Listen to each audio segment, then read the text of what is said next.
కేసీఆర్ ఆనవాళ్ళు కనబడకుండా చేస్తాం, కేసీఆర్ పేరు వినబడొద్దు, కేసీఆర్ జైలుకు పోతాడు, కేసీఆర్ను జైలుకు పంపుతాం, తెలంగాణ అస్తిత్వం మీద దెబ్బ కొడతాం అని చెప్పేసి కొన్ని ముచ్చట్లు వినబడతాయి. దానికి ఏం చెప్తావు అక్క? తెలంగాణ తెచ్చింది ఎవరు రేఖ? కేసీఆర్. తెలంగాణలో 24 గంటల కరెంటు తెచ్చింది ఎవరు రేఖ? కేసీఆర్. తెలంగాణలో చెరువులలో నీళ్ళు తెచ్చింది ఎవరు రేఖ? కేసీఆర్. ఎవరి వల్ల ఎవరికి సాధ్యమవుతుంది కేసీఆర్ గారి ఆనవాళ్ళు చేర్పడం? చావు నోట్లో తలబెట్టి తెలంగాణ వచ్చుడో కేసీఆర్ చచ్చుడో అనే నినాదంతో ముందడికి వేయండు. తెలంగాణ రాష్ట్రాన్ని రాదు ఇవ్వరు అన్న తెలంగాణ రాష్ట్రాన్ని ఢిల్లీ మెడలు వంచి తెలంగాణ రాష్ట్రాన్ని తీసుకొచ్చింది బాపు కేసీఆర్. ఇప్పుడు అవన్నీ పక్కకు పెట్టి ఇచ్చింది మేమే తెచ్చింది మేమే అనే నినాదంతో ముందడికి వస్తా ఉన్నారు కదా ఈ మేధావులు అని ఒక ముచ్చటిన పడతాను. ఇచ్చింది ఎవరు? కొట్లాడందే ఇచ్చిండ్రా? ఎంతమంది ఉద్యమకారులు, ఎంతమంది అమరులైనరు, ఎంతమంది అమరులైన తర్వాత తెలంగాణని ఇచ్చిండ్రు? కొట్లాడందే ఇచ్చిండ్రా తెలంగాణను? ఇంట్లో కూర్చుంటే మనందరం ఇంట్లో కూర్చుంటే మీకు తెలంగాణ ఇవ్వాలరా బిడ్డ, మీరందరూ అణచివేయబడుతున్నారు, మీకు నిధులు వస్తలేవు, నియామకాలు లేవు, మీరు అందరినీ తొక్కేస్తున్నారు అనేసి ఇంట్లో కూర్చున్న వాళ్ళందరికీ తీసుకొచ్చి తెలంగాణ ఇస్తున్నాం అనేసి చెప్పిండ్రా? ఉద్యమం చేస్తేనే కదా తెలంగాణ వచ్చింది, సకల జనులందరినీ ఏకం చేస్తేనే కదా తెలంగాణ వచ్చింది. తెచ్చింది ఎవరు? ఇచ్చింది ఎవరు? తెచ్చింది కేసీఆర్, ఇచ్చేటట్టు చేసింది కేసీఆర్. ఒకప్పుడు ఆంధ్ర నాయకులు ఏమన్నారు? తెలంగాణ వస్తే అంధకారంలోకి పోతుంది, ఆగమవుతుంది, చీకట్లు నిండుకుంటాయి అని అన్నారు.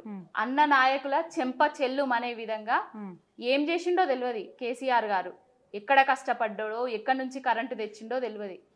కరెంటు తెచ్చిండు, 24 గంటల కరెంటు తెచ్చిండు. ఒకసారి ఆ 9.5 ఏళ్ళ పాలనలల్లా కరెంటు వైర్ల మీద బట్టలు ఎవరన్నా నిండేసిండ్రా? ఎవరన్నా నిండేయగలిగిండ్రా? ఆగమైందా తెలంగాణ 24 గంటల కరెంటు విషయంలో ఎప్పుడన్నా? 9.5 ఏళ్ళల్లో ఎవరు కేసీఆర్ ఆనవాళ్ళని జరుపుతారు? పుట్టిన బిడ్డ నుంచి కాటికి కాలు జాపే ముసలమ్మల దాకా సంక్షేమ పథకాలు ఇచ్చిండు కేసీఆర్ గారు. ఎవరి ఆనవాళ్ళు జరుపుతారు? ఎవరు జరుపుతారు? కేసీఆర్ కిట్టులో కేసీఆర్ కనబడతాడు, పాప పసిపిల్లల బోసి నవ్వులల్లో కేసీఆర్ కనబడతాడు, కళ్యాణ లక్ష్ములల్లో కేసీఆర్ కనబడతాడు. దేంట్లో కేసీఆర్ లేనిది? ప్రతి ఇంట్లో కుటుంబ సభ్యులు 4 ఉంటే ప్రతి ఒక్కరికి ఇప్పుడు దూర విద్య కంటే విదేశీ విద్యకు పోయిన వాళ్ళకు విదేశీ విద్యా స్కాలర్షిప్లు ఇచ్చింది కేసీఆర్ గారు. నాన్నకు రైతు బంధు ఇచ్చింది కేసీఆర్ గారు. బిడ్డకు కళ్యాణ లక్ష్మి ఇచ్చింది కేసీఆర్ గారు. అవ్వకు పెన్షన్ ఇచ్చింది కేసీఆర్ గారు. ఎక్కడి నుంచి ఆనవాళ్ళు జరుపుతారు కేసీఆర్ గారు? తెలంగాణ లేకుండా చేస్తే కేసీఆర్ గారి ఆనవాళ్ళు లేకుండా అయినట్టు.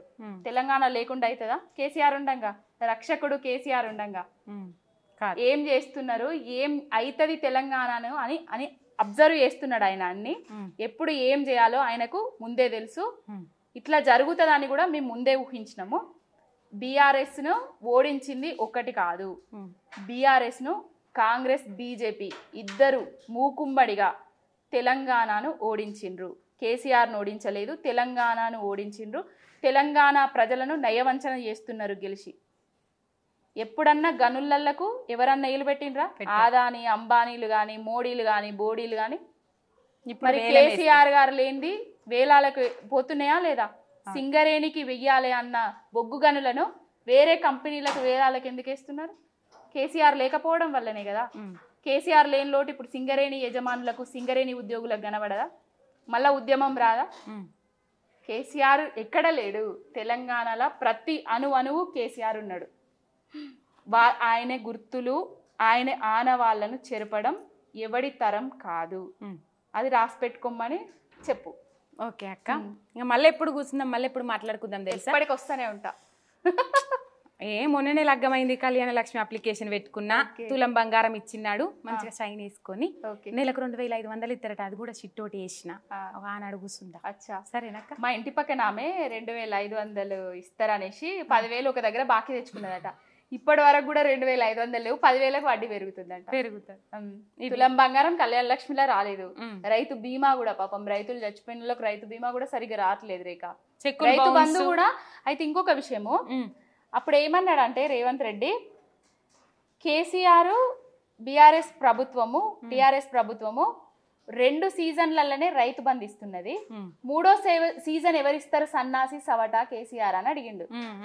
మరి 2 సీజన్లల్లా కరెక్ట్ ఇచ్చిండు రైతు బంధు కేసీఆర్ గారు. మరి 3వ సీజన్లో కూడా ఇస్తా అని ఈ గుంపు మేస్త్రి చెప్పిండు. ఒక్క సీజన్ కూడా కరెక్ట్ ఇయ్యలేని పాలనని తీసుకొచ్చిండు. అసలుకే ఇప్పటి వరకు కూడా జూన్ లా ఇప్పటి వరకు ఉమ్. రైతులు పొలాలు దున్నుకుంటారు, నారు ఎదుగుతా ఉంటది. ఇప్పటి వరకు రైతు బంధు రాలేదు ఎవరికి. 15,000 ఇస్తా అన్నాడు, 3 పంటలకు ఇస్తా అన్నాడు. ఒక్క పంటకు మొన్న పోయినసారి సరిగ్గా ఇయ్యలేదు. ఇప్పుడు మళ్ళా 5 ఎకరాల లోపే ఇస్తాము, కొర్రీలు పెడతాం అంటున్నారు. చూద్దాం. పాపం జనాలకు అర్థం కాని పాయింట్ ఏంటంటే ఆ ఇష్టమని చెప్పుట్లేనే మోసం చేసిండు అనేది అర్థం కాలేదు వాళ్ళకి. ఈ మోసాల మీద ఏర్పడ్డది, మోసాల పునాదుల మీద ఏర్పడ్డది కాంగ్రెస్ పార్టీ అన్నారు. ఇప్పుడు కాంగ్రెస్ పాలన చూస్తా ఉన్నాం. ఒక్క మాటలో అంటే అర్థమయ్యేటట్టు ఏం చెప్పగలుగుతారు రేవంత్ రెడ్డి పాలన గురించి? మోసాలకు care of address Revanth Reddy, అబద్ధాలకు care of address Revanth Reddy, అబద్ధపు హామీలకు care of address Revanth Reddy, అబద్ధపు ప్రచారాలకు care of address Revanth Reddy. ఎన్నైనా చెప్పొచ్చు. ఒకప్పుడు మా నాన్న చచ్చిపోతే కరెంటు లేక ట్యాంకర్లలో నీళ్ళు తెచ్చుకొని స్నానం చేసిండు చెప్పిండు.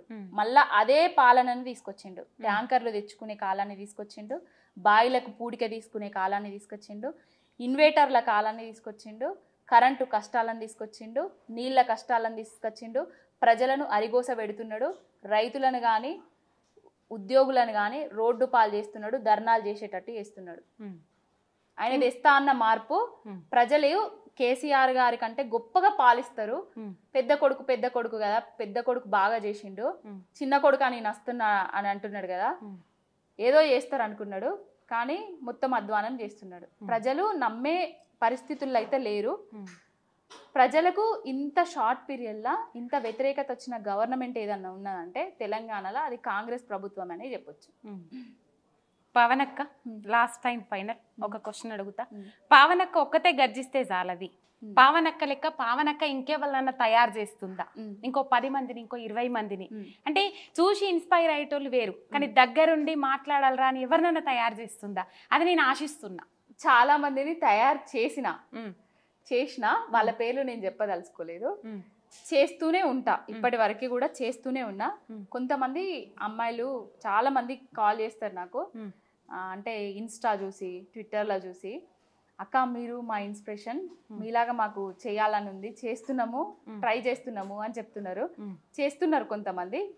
ఇంకా చాలా మందిని అవకాశం వస్తే రాష్ట్రం మొత్తం నాలాంటి అమ్మాయిలను చాలా మందిని తయారు చేస్తా. సూపర్. అవకాశం వస్తే ఎందుకు రాదు? అవకాశం కంపల్సరీ వస్తుంది. అవకాశం తీసుకుంటది పావనక్క అనుకుంటున్నా నేను. తప్పకుండా తీసుకుంటా, కంపల్సరీ తయారు చేయాలక్క. నీలాంటి శివంగులను ఇంకా 100 మందిని కాదు 1000 మందిని చూడాలని అనుకుంటున్నాను. ఎందుకంటే ఇప్పుడు పార్టీకి అది అవసరం. అవును, పార్టీ లేవాలి, ముందడికి పోవాలంటే అది అవసరం. నీలాంటి గొంతుకలు ఇంకా చాలా అవసరం. అంటే అందరు మాట్లాడతారు, నేను మాట్లాడతా, కానీ ఎవడన్నా ఫోన్ చేయగానే బంద్ చేస్తా. కానీ పావనక్క అట్లా కాదు కదా, ఆ స్పిరిట్ కావాలి పావనక్కల. థ్యాంక్ యూ అక్క, మంచి ఇంటర్వ్యూ ఇచ్చినావు. ఏం చెప్పాలనుకుంటున్నావు నీలక కొట్లాడేటోళ్ళకు? ఒక ముచ్చట.